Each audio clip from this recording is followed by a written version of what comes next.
Boy, I picked a hell of a time to want to shoot a video, I guess. But, yeah, this is the post-VCF mess we have here with, my display card sitting here. And, unfortunately, the Prusa is singing its song, so hopefully it don't cause too much issues. But let me, put you guys on the tripod, get this all taken care of, and we'll take a look at, today's subject.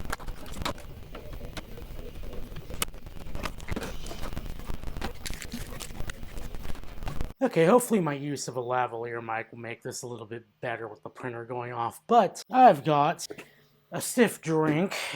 We're gonna need that in a moment. Got this lovely mouse that Ron's computer videos donated to me. Very awesome of him. And here we have a Compaq Presario 5000 series, specifically the 5005 SR. This, I was kind of bullied into buying, and by bullied I mean I was offered a price that I thought was a little too good to be passed up on, so I ended up buying it because these are weird little machines. I kind of like them. They're just, the design is really interesting, and if we take a look at the front here, you can see we got this transparent door up front for the USB ports that are front mounted, but we also have this translucent orange design, which I really like. It's very reminiscent of the Tangerine iBooks of the time. It's really cool. I really like the design. And this thing does have a few scuffs on it, but it's whatever. We can work past that. So we're going to open this thing up because I've not opened it in the many months that I've actually had this thing sitting in my shop because I've been working on getting ready for VCF. So let's get this thing open and see what it's got inside of it. Floppy drive's looking a little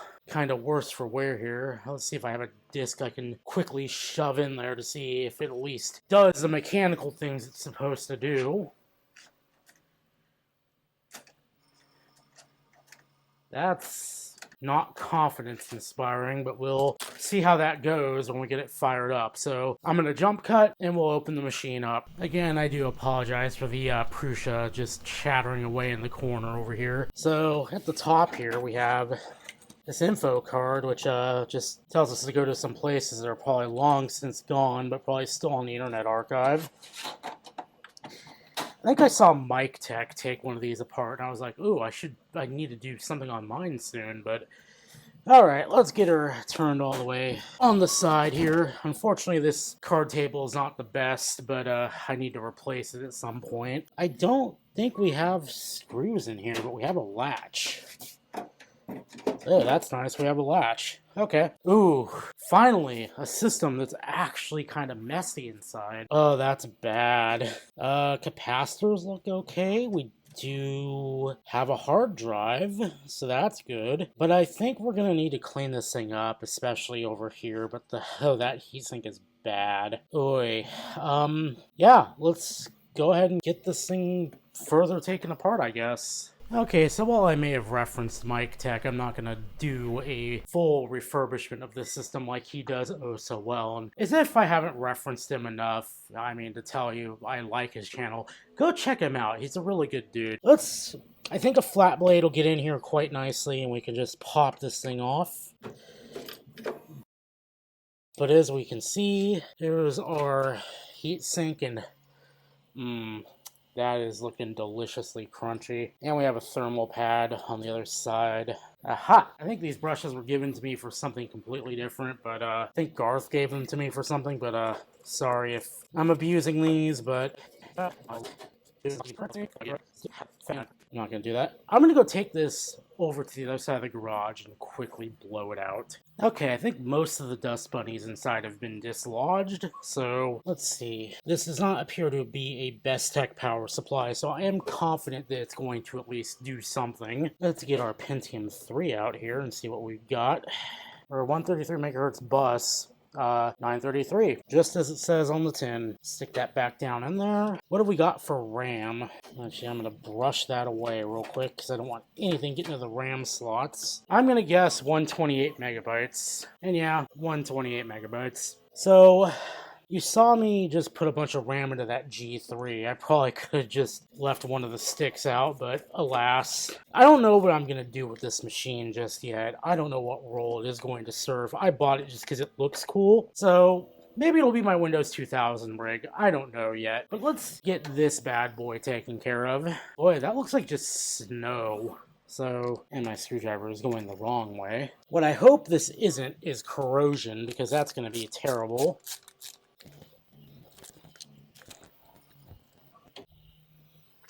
Oh, that is delicious. What is this white stuff in here? I'm gonna go take this to the sink, and in a second, well, a few minutes for me, probably a second for you, we'll come back with a refreshed heatsink and fan. And hopefully the bearings on this fan are not completely shot. Alright, that certainly looks a lot better, don't it? I need to wait for it to dry out a little bit more because it did take a dip, and I did douse it in some alcohol to hopefully make the process a little more expedient, and here is our fan. Not perfect, but doesn't really need to be. So we will put this all back together in a few seconds for you. I'm gonna wait a few more minutes for this thing to dry out, and then we'll get back to it. Also from the Department of Exodium falls on his sword, so you don't have to. I kind of messed up here, as you might be able to see, because you need to put the screw, or you need to put the clip on before you can put the screws in, and put the screws in, but hey, you can see, clean those up too. Looks good, just not functional at the moment. Time to correct that mistake. Alright, now that my mistake is fixed, I'm going to do something a little unconventional, because usually you would think, well, I'm going to put on something like, thermal paste here to keep the CPU cool. But something I have noticed with these CPUs is like the cooler likes to shift around a lot. So what I'm going to do is I'm going to see if I have a thermal pad in my kit here, because I bought these for my PS3, which consequently is sitting somewhere above us in pieces at the moment. Because that surgery kind of blew up in my face. I'm gonna get the thinnest one in here. We're just gonna use a thermal pad because once Arctic MX5 cures, if you break the bond between it and the cooler, or the CPU and the cooler, that's never going back. So if somebody bumps into that cooler after it is set, it's probably not going to be cooling very well, whereas thermal pads have a little more give to them. And that's why I like to use them in cases where the cooler is going to shift quite a bit. It is very much fighting me at the moment, so I'm just going to try and lay it down in there. There we go. And just like that, we have the thermal pad right on the die. It's pretty thin, it should be just fine. So let's go ahead and put this thing back on.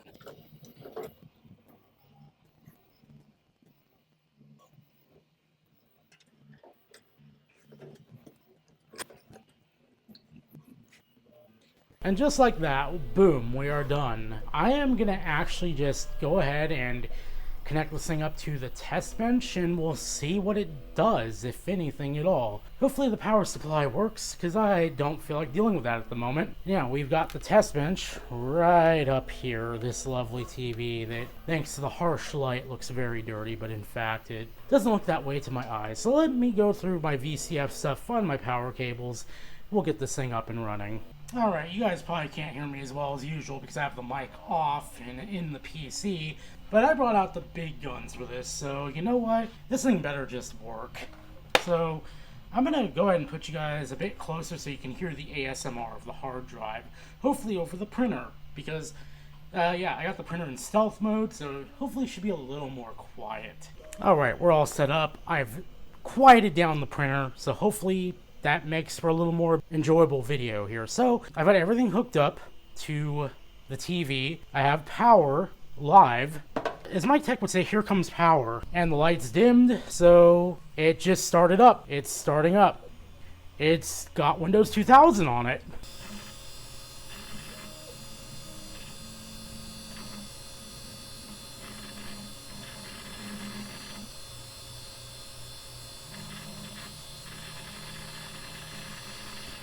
Hopefully y'all could hear the hard drive, but this probably means that I'm going to have to wipe this thing. I mean, I already was going to, but this likely means I'm really going to have to wipe this thing. Unfortunately likely that this has a password on it. Could I crack the password? Yeah.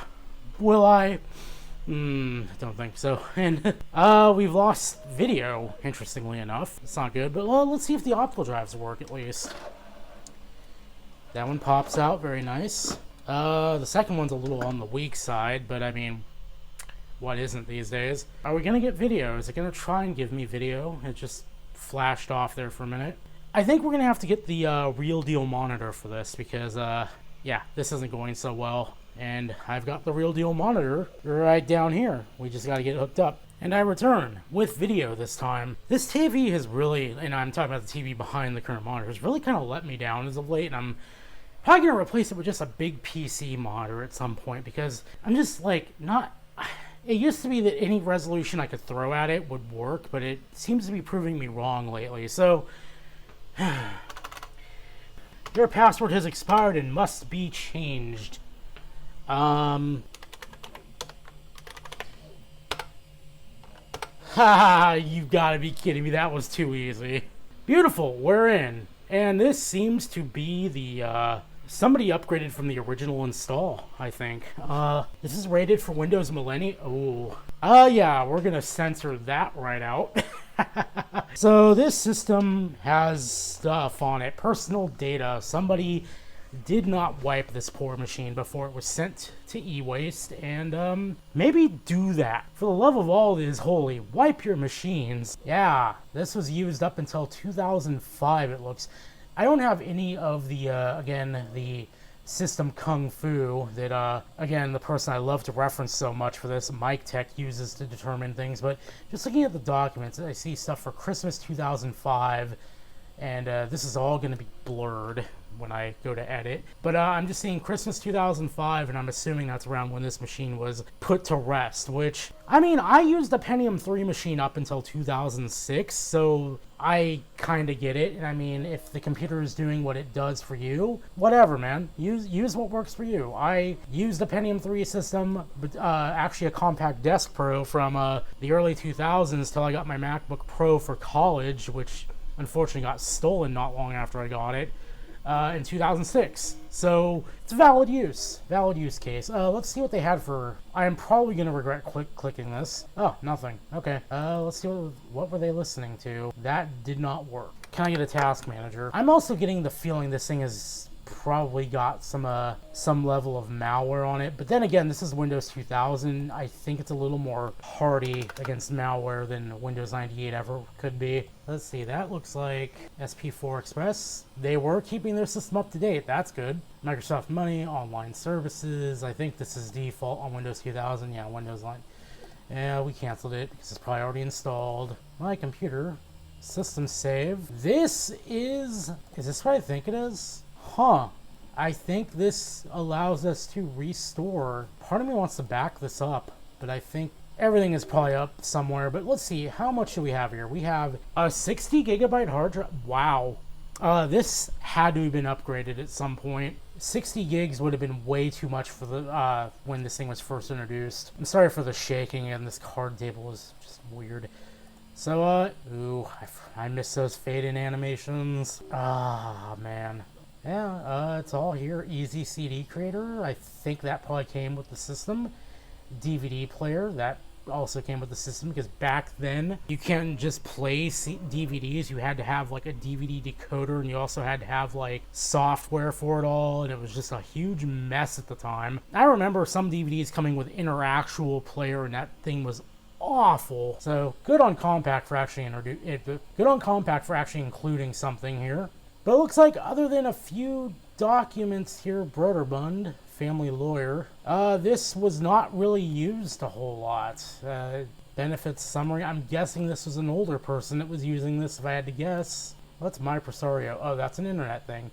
We've got the Compaq logo up in Internet Explorer, so they did do this. So it's kind of good this is already running Windows 2000, because it tells me this machine would make a great candidate for Windows 2000, which is what I'm probably going to use it for. So yeah, I'm not going to really do any benchmarking or anything like that, because this is really just an exploratory video of well, what this thing was doing. Let's see if it does not like Windows Media Player. That is unfortunate.